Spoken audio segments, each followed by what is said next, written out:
इतने इंपॉर्टेंट मुद्दे आप उठाते हैं और आप लोकतंत्र और लोकतांत्रिक संस्थाओं की बात कर रहे हैं, बहुत अहम मुद्दे हैं। अच्छा एक बात बताइए, फिर भी आपके नेता राहुल गांधी हरा नहीं पा रहे हैं मोदी जी को। अरे कोई कुश्ती का मैच थोड़ी चल रहा है, बॉक्सिंग थोड़ी हो रहा है। भाई देखिए, बड़ी सीधी सी बात है। आपने क्या कहा, करें, देखिए बड़ी सीधी क्या सी करें, मोदी जी को उठा करके पटक दें? ये कोई बात थोड़ी होता है। आप लोकतांत्रिक प्रक्रिया को देखिए ना, हम ये कह रहे हैं भाई चुनाव में पटखनी देनी चाहिए। अगर आप ये चाहते हैं कि आप सत्ता में आए और लोकतंत्र को आजाद कराएं, क्योंकि आपके हिसाब से वो नहीं ये सब बेड़ियों में है। मैं कह रहा हूं कि लोकतांत्रिक संस्थाएं पिछले कुछ सालों में, कुछ दशकों में कमजोर हुई है। बात तो सही है। जिस तरह से हर चीज का सत्ता का केंद्रीकरण हो रहा है, पूंजी का केंद्रीकरण हो रहा है, ये किसी भी लोकतांत्रिक देश और समाज के लिए अच्छा नहीं। क्या इसी वजह से हार रहे हैं चुनाव? क्या इसी वजह से आपको लगता है चुनाव हार रहे हैं? बताता हूं, मैं इसका एक एग्जाम्पल देता हूं। देखिए, हर टीवी चैनल पर सरकार के लोग जाकर के कह रहे हैं कि हम 5 ट्रिलियन इकोनॉमी बनने वाले हैं। बजाइए ताली, बहुत अच्छी बात है। हम 5 क्या, हम 15 ट्रिलियन की इकोनॉमी बन जाएं। लेकिन फिर ऐसा कैसे हो रहा है कि 5 ट्रिलियन इकोनॉमी वाले देश में 80 करोड़ लोगों को 5 किलो अनाज लेकर के खुश रहना पड़ रहा है? यही नहीं, अभी और सुनिए। ऐसा कैसे हो रहा है कि इस देश के नौजवानों को 55% यूथ हैं इस देश में, उनको 5,000 की नौकरी नहीं मिल रही है और एक अमीर अपने बेटे की शादी में 5,000 करोड़ रुपया खर्च करता है? सही पकड़े हैं। और कन्हैया भाई, ये जो प्रश्न है, अगर इतने गंभीर मसले हैं जी, अगर इतने गंभीर मसले हैं और जनता इतनी परेशान है, फिर तो विपक्ष को इस बार जीतना चाहिए था। इंडिया गठबंधन मिलकर भी आप हरा नहीं पाए मोदी जी को। देखिए, अव्वल तो जो है, ये ऐसा मत प्रिटेंड कीजिए कि मोदी जी अकेले हैं। मोदी जी का दायां पैर जो है नीतीश जी के हाथ में और बायां चंद्रबाबू नायडू जी के हाथ में। क्या बात है सर, क्या बात है सर। देखिए, किसी को ना बढ़ा चढ़ा के मत बोलिए। वो अगर उस तरह से देखिएगा तो उनकी सीटें घट गई हैं। वो 303 सीट थी, 240 पे आ गए हैं। लेकिन मैं उसमें जाना नहीं चाहता हूं। मैं संख्या के उस आधार पर लोकतंत्र को, उसके डिस्कोर्स को सीमित नहीं करना चाहता हूं। देखिए, संख्या का क्या है, कोई बैठा हुआ है, पॉलिटिक्स में स्टेक कितना है। मैं कहता हूं कि किसी बीजेपी वाले से पूछ लीजिए, यहां मत पूछिएगा, उसको पार्टी से निकाल देगा। जब बुलाते हैं तो उधर पूछिएगा पीछे कि भाई आज तुम सांसद हो, मंत्री हो, इतनी है। खाली साइन ही करते हो कि डिसीजन मेकिंग में तुम्हारा कोई स्टेक है। 2 लोग सरकार चला रहे हैं, पहले तो 2.5 थे। कम, अरे बाप रे, ये तो धोती खोल रहा है। कम से कम जेटली जी थे तो 2.5 लोगों की सरकार थी। अब तो 2 लोग हैं। और बताइए, और आप देखिए कि सत्ता का केंद्रीकरण कैसे हो रहा है। और आप ये मत कीजिए मानक जी, आप अकेले थोड़ी चैनल चलाते हैं। वो कैमरामैन का कोई रोल नहीं है। वो एडिटर जो बैठ करके कान में आप लगाए हुए हैं, वो जो बोल रहा है आपको, उसका कोई रोल नहीं है। आपके यहाँ भी पार्टी 1-2 ही लोग चलाते नहीं, हैं। बिल्कुल राहुल नहीं। गांधी की चलती है? बिल्कुल नहीं है। क्या बात करते हैं आप, मुझे पूछिए। सिर्फ राहुल गांधी की चलती है? बिल्कुल ऐसा नहीं है, यही तो मैं कह रहा हूं। ये ऐसा नहीं है। आप हमसे पूछिए कोई ऐसी बात जो बीजेपी का नेता जवाब नहीं दे सकता है। पूछिए कोई ऐसा प्रश्न। हम यहाँ आपके सामने खुले होकर के जो उस पर पोजीशन लेंगे। आप पूछिए कि इमरजेंसी सही हुआ कि गलत हुआ। कांग्रेस में हम प्रश्न बता देते हैं। पूछिए कि इमरजेंसी सही था कि गलत। पूछिए, बोलिए, बताइए। गलत था। हाँ। हम बोल रहे हैं, बोलिए। हाँ। आप बीजेपी के किसी नेता से पूछ लीजिए कि आज इमरजेंसी लगी हुई है, सही है कि गलत है। धीरे से नहीं बोलेगा, पता है आपको। ये हुई ना बात। ये फर्क होता है। अच्छा, राहुल की नहीं चलती है तो किसकी चलती है? उनकी भी चलती है, सबकी चलती है। कांग्रेस पार्टी किसी एक व्यक्ति की पार्टी थोड़ी है। कांग्रेस पार्टी हजारों करोड़ों कार्यकर्ताओं की पार्टी है, सबकी चलती है। एक बात बता देते हैं, हाँ। कांग्रेस पार्टी में राहुल जी का विरोध करके भी आप कांग्रेस में रह सकते हैं। बीजेपी में आप मोदी जी का विरोध करके बीजेपी में नहीं रह सकते हैं, इस बात को याद रखिएगा। आरोप ये लगता है क्योंकि कांग्रेस पार्टी बार बार सारे मुद्दे उठा के भी बीजेपी को हरा नहीं पा रही है, इसीलिए उसने अब ये मुद्दा उठाया है, जातिगत जनगणना का। अभी पता चले। तो ये एक बात बताइए, हम मतलब चुनाव कुछ सीट हमारे कम हो गए तो हमारा राजनीति करना अप्रासंगिक हो गया।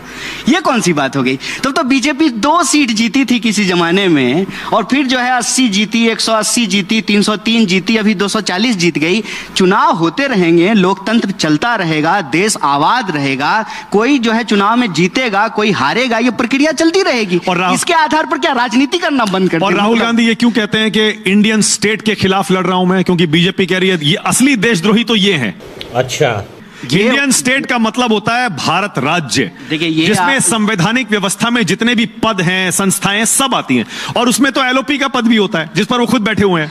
देखिए मानक जी, आपने अच्छा कि एक सवाल पूछा। अभी तक ना मुझे इस पे बोलने का मौका नहीं मिला था। मुझे ना 2 मिनट अनइंटरप्टेड बोलने दीजिएगा इस पे। पहली बात तो ये कि ये बयान आज उछाला क्यों जा रहा है। As a audience, as a receiver end पे ना मैं इसको ऐसे समझता हूं कि दरअसल मोहन भागवत जी ने ना 1 दिन पहले कहा कि 47 में जो आज़ादी मिली वो झूठी थी। बयान वो था, मुद्दा वो था। है ना कि डाइवर्ट करना है तो कुछ पकड़ लो जिससे बात कहीं और पहुंच जाए। मैं इसको एक्सप्लेन करता हूं। देखिए, अगर आपको कहना है ना कि देशद्रोह क्या है, तो आज के डेट में जो राज व्यवस्था है वो राज व्यवस्था संविधान की राज व्यवस्था है। इससे पहले अंग्रेजों की राज व्यवस्था थी, उससे पहले मुगलों की राज व्यवस्था थी। संविधान के राज व्यवस्था में संविधान लागू होने की प्रक्रिया को झूठा साबित करना, मतलब भागवत जी के नजर में महिला पुरुष बराबर हुए, दलित ब्राह्मण बराबर हुए, ये झूठ था जो 47 में हुआ। वो राजद्रोह नहीं है, वो देशद्रोह नहीं है। लेकिन राहुल गांधी ये कहें कि इस देश की लोकतांत्रिक संस्थाएं कैप्चर की जा रही है आरएसएस बीजेपी के द्वारा, चुनाव आयोग को कैप्चर किया गया है, मीडिया संस्थान को कैप्चर किया गया है, लोकतंत्र की अलग अलग संस्थाओं को कैप्चर किया गया है, और ये भारतीय राज व्यवस्था से, भारत के देश से नहीं, भारत के समाज से नहीं, भारतीय राज व्यवस्था से लड़ाई है। तो उस बात को किस तरीके से प्रस्तुत किया जा रहा है। एक बात मैंने आपको कहा नहीं, इमरजेंसी गलत था, तो इमरजेंसी भारतीय राज व्यवस्था ने लगाई थी ना, जिसके खिलाफ में ये सारे नेता पैदा हुए हैं। मोदी जी पेंट पहन करके इमरजेंसी का विरोध कर रहे होंगे गुजरात में उस वक्त जब बच्चा होंगे तो। क्या बढ़िया था गुरु। तब आप मुझे बताइए, जेपी का बयान याद है कि नहीं देश को, कि कहा कि जो है इंदिरा गांधी का साथ देना बंद कर दे इस देश की सेना और इस देश की पुलिस। क्या इस देश के इस आधार पर देश का कोई ऐसा विपक्ष का नेता है जिसके ऊपर मुकदमा नहीं होना चाहिए अगर राहुल गांधी गलत हैं तो? भारत की राज व्यवस्था में विपक्ष का काम है उस राज व्यवस्था में अगर कुछ गलत हो रहा है तो उसका वो खुल करके विरोध करे। और राज व्यवस्था इसलिए बोला जाता है कि कार्यपालिका के 2 अंग होते हैं, एक अस्थायी कार्यपालिका होता है, एक अस्थायी कार्यपालिका होता है। और आज की स्थिति यह है कि सिर्फ अस्थायी कार्यपालिका नहीं कैप्चर हुआ है, सिर्फ पार्लियामेंट की बात नहीं कि उनको 303 सीट है और उनकी सरकार है 15वें साल में, इसकी भी बात है कि चुनाव आयोग पोजीशन नहीं लेती है। बात तो सही है। आप मुझे बताइए कि विधानसभा चुनाव के वक्त और लोकसभा चुनाव के वक्त महाराष्ट्र में 1 करोड़ वोट का डिफरेंस है, नए 1 करोड़ वोटर ऐड हुए हैं। इस सवाल को जब कांग्रेस पार्टी उठा रही है, चुनाव आयोग से पूछ रही है, चुनाव आयोग इसका जवाब नहीं दे रहा है। नहीं जवाब दिया उन्होंने, नहीं दे रहा है साहब। अरे ऐसे 50 सवाल हैं, चुनाव आयोग बोलती नहीं है। और आप क्या बात करते हैं, जिस तरह से हमारे आदरणीय राजीव जी अभी चुनाव आयुक्त बने हुए हैं, कभी भारत के इतिहास में ऐसा हुआ था? लेटरल एंट्री के नाम पे जी सर नमस्ते सर कहने वाले लोगों को हर पोजीशन पे बिठा दिए हैं और कहते हैं कि जो है इंस्टीट्यूशन कैप्चर नहीं हुआ है।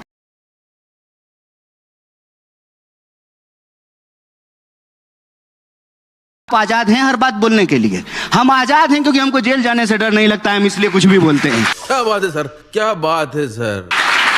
जिसको खोने के लिए कुछ है वो आज डर रहा है, और आप कह रहे हैं कि जो है लोकतंत्र में सब कुछ ठीक है। कन्हैया कुमार कुंभ में डुबकी लगाने जाएंगे क्या? अखिलेश जी हो आए हैं, राहुल गांधी और प्रियंका गांधी के बारे में लोग पूछ रहे हैं कि वो जाएंगे नहीं जाएंगे। मैं कन्हैया कुमार से पूछ रहा हूं, जरूर जाएंगे। कन्हैया कुमार कुंभ में डुबकी लगाने जाएंगे क्या? जरूर जाएंगे, लेकिन रील बनाने के लिए नहीं जाएंगे। मेरा देखिए आपसे यही निवेदन है भैया, मैं गंगा किनारे पैदा हुआ हूँ, मेरा घर मेरा गांव गंगा के किनारे है, पढ़ाई लिखाई के जमुना किनारे में हुई है, तो गंगा जमुना का संगम हमारे जीवन धार्मिक है वैसे आप? तो मेरी बात सुन लीजिए, मैं बड़ी इंपॉर्टेंट बात बता रहा हूँ आपको। आस्था और भक्ति इसके बारे में बहुत इंपॉर्टेंट बात बोल रहा हूँ। ये ना टीवी चैनल यूट्यूब मोबाइल से पहले धर्म था, भक्ति थी, आस्था था, संगम था, और हजारों साल से लोग वहां पे डुबकियां लगा रहे हैं। जिस तरीके से आज उसको बदनाम करने की कोशिश की जा रही है, मैं कहता हूं कि ये किसी के आस्था के ऊपर प्रहार नहीं करना चाहिए, बहुत गलत है। ये बड़ी अच्छी बात कही आप। मैं कह रहा हूं मुद्दा क्या है? मुद्दा यह है भाई साहब, आज सवाल पूछना गुनाह हो गया है। नीतीश कुमार के खिलाफ एक अकेला विद्यार्थी, और बड़े बहुत दुख के साथ ये बात बोल रहा हूं आपको, मुजफ्फरपुर में एक अकेला विद्यार्थी एक सवाल लिख करके एक पोस्टर लेके खड़ा हो गया, अकेला, उसको पकड़ करके जेल में डाल दिया। चीफ मिनिस्टर अभी मध्य प्रदेश का जो है, एक महिला का जो है ना, सामने से जन माइक छीन रहा था। ऐसा लग रहा है कि लोग नेता है कि गुंडा है। रुपया में और देश के नेता में गिरने का कंपटीशन है, और भारतीय नेता अभी भी जो है बढ़त बनाए हुए हैं। कन्हैया, राज सत्ता इतनी पतित हो गई है, राज सत्ता गुंडई कर रही है, अपने लोगों के ऊपर लाठियां चला रही है। बताइए, किसान का अनाज आएगा दिल्ली, किसान का दूध आएगा, किसान की सब्जी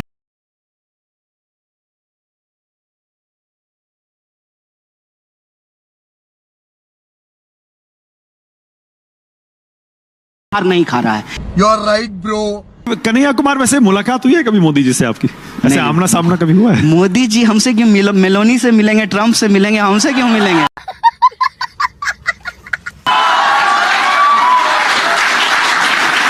हम तो देश के नागरिक हैं ना। किसी कार्यक्रम में 2014 से पहले? अरे हम देश के साधारण नागरिक हैं, हमसे क्यों मिलेंगे? वो मिलते हैं बड़े बड़े लोगों से, अदानी जी से मिलेंगे, अंबानी जी से मिलेंगे, कपूर परिवार से मिलते हैं, हमसे क्यों मिलेंगे? वो उससे मिल लेंगे, ठीक है ना। चुनाव क्यों जीत रहे हैं? 2002 के बाद से नरेंद्र मोदी एक भी चुनाव नहीं हारे। पहले गुजरात में जीतते रहे, उसके बाद यहां भी 3 चुनाव जीत गए। आप चाहते हैं कि हम बोलें सारा सच, जो कि जरूरी नहीं है, तो मोदी जी एक ऐसे इकलौता जो है ना, मुझे लगता है मुख्यमंत्री होंगे जो बिना चुनाव जीते मुख्यमंत्री भी बन गए थे। ये कभी क्यों नहीं बोलते हैं? करवाली बेइज्जती। बहुत लोग बने हैं ऐसे, तो कभी चुनाव नहीं लड़े, वो चुनाव नहीं लड़े, कभी चुनाव नहीं लड़े और मुख्यमंत्री बन गए जाकर के। ये बात लोगों को पता नहीं बाद याद में तो होगा। जीते ना, बाद में तो बार बार जीते। अरे तो एक बार हमको भी मुख्यमंत्री बना दीजिए ना, हम भी नहीं हारेंगे। तू समझा? हाँ। कैसे जीत रहे हैं ये बताइए? ये कोई रॉकेट साइंस है कि वो कैसे चुनाव जीत रहे हैं? बताइए, 1 घंटा हो गया है, आप 50 बार मोदी जी का नाम लिए। आप बताइए कैसे जीत रहे हैं? कैसे जीत रहे हैं? देखिए, उनके पास तंत्र है, उनके पास जो है मीडिया का समर्थन है, उनके पास चंदा है, उनके पास जो है सिस्टम है, चुनाव जीत रहे हैं। और इस सब के बिना चुनाव होता है क्या? मुझे कैसे भी करके निकाल मेरे भाई, मैं फंस गया हूँ यहाँ। देखे हैं मोदी जी जब चुनाव जीत करके आए हैं तो कैसा शानदार ऑफिस बनाए हैं, 8,000 करोड़ का हवाई जहाज खरीदे हैं, और बढ़िया चश्मा लगाते हैं, सुंदर मर्सिडीज पर घूमते हैं, और तब कहते हैं कि मैं गरीब हूँ। हम कहते हैं, हे प्रभु, हमको भी ऐसा गरीब बना दीजिए। सुकेश, मजा आया। कन्हैया कुमार बार बार जब ये कहते हैं कि बीजेपी लोकतंत्र की हत्या करती है, मोदी जी लोकतंत्र की हत्या करते हैं, उनके यहाँ तो अध्यक्ष का चुनाव हो रहा है। अच्छा, आपको नहीं महसूस होता? उनके यहाँ बीजेपी, ईमानदारी से एक बार बोल दीजिए। रुकिए ना 1 मिनट। बीजेपी में अध्यक्ष का चुनाव हो रहा है, हाँ। और जमीन तक हो रहा है, जिला जिला आजकल वोटिंग हो रही है, उसके बाद वहां से केंद्र में आएगा, और तब एक आपको अध्यक्ष चुना मंत्रालय से जाएगा। फोन नहीं क्या ये आता है? लोकतंत्र मानक नहीं जी, है? सच बोलिए, एक बार आज सच बोल दीजिए। आप जीवन भर हम आपके प्रति जो है ना ऋणी रहेंगे। कोई सवाल पत्रकार मैं है जो हिम्मत करके बोल देता है? बोलिए, मंत्रालय से टीवी चैनलों को फोन आता है कि नहीं आता है? एक बार बोलिए। हमें तो नहीं आता है। चल झूठा। सुकेश जी बोलिए। नहीं, हमें कोई फोन नहीं आता। हिम्मत कीजिए, लड़ाई यही है। मैं कहता हूं कि यह देश हम सबका है, किसी से डरने की जरूरत नहीं है। कोई चुनाव जीत करके आ गया है तो क्या, जनता ने ये वोट दिया है, जनता को सच बताइए, यही जनता कान पकड़ करके उनको गंदी से बाहर कर देगी। घबराने की जरूरत नहीं है, लड़ाई यही है, और कांग्रेस पार्टी ये लड़ाई लड़ेगी। ठीक, ये हुई ना बात। मैं दोबारा पूछ रहा हूं, बीजेपी में अध्यक्ष का चुनाव हो रहा है और लोकतांत्रिक प्रक्रिया से हो रहा है। हमारे यहाँ भी हुआ है, हम भी वोट दिए थे खड़गे जी को। सॉरी, वोट बताना नहीं चाहिए था। वो गुप्त मतदान होता है, हमारे यहाँ भी चुनाव हुआ। तो आप बीजेपी पर ये आरोप कैसे लगा सकते हैं? जी जो है चुनाव लड़े। तो बीजेपी पर ये आरोप कैसे लगा सकते हैं आपकी वो लोकतंत्र विरोधी है? बीजेपी में लोकतांत्रिक चुनाव हो रहा है, जिलों में वोटिंग हो रही है आजकल, फिर उसके बाद केंद्र में भी वोटिंग होगी। अरे तू अपने पार्टी में मानक को थोड़ा ठीक कर देता हूं। बीजेपी में आज तक अध्यक्ष पद के लिए चुनाव नहीं हुआ, कभी कोई इलेक्शन हुआ ही नहीं। मैं इसीलिए कह रहा हूं ना, इस बार चुनाव हो रहा है। तो इस मामले में चुनाव हो रहा है। इस मामले में कन्हैया को एज है, क्योंकि अभी वोटिंग हुई थी कांग्रेस में। हाँ। बीजेपी के अध्यक्ष पद के लिए आज तक कभी वोटिंग। बहुत धन्यवाद आपका जो है। मेरा सवाल ही यही है। हाँ। मेरा सवाल ही यही है कि बीजेपी में अध्यक्ष पद के लिए वोटिंग हो रही है, इस बार चुनाव हो रहा है। अरे एक बात बताइए, तो आप कह रहे हैं वो लोकतंत्र विरोधी है? अच्छा एक बात बताइए, कोई चोर अपने बाल बच्चा के लिए खड़ा होता है? चोरी करके लाता है, उसको जूता खरीद के देता है। अरे अपने घर में वो कैसे भी हो, समाज देश के लिए क्या है ये तो बताइए ना। आप एक सच पूछ दें सरकार के खिलाफ, इतनी क्या घबराहट है कि आपके ऊपर केस कर देंगे, आपके ऊपर मुकदमा कर देंगे, आपको जेल में डाल देंगे?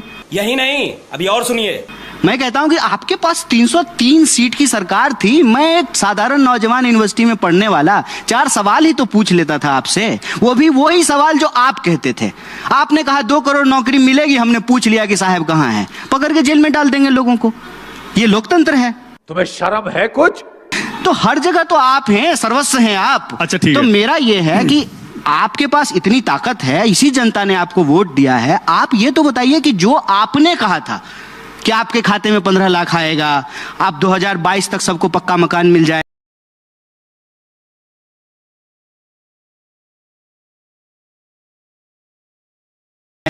मजा आया। और मैं ये जो मजा है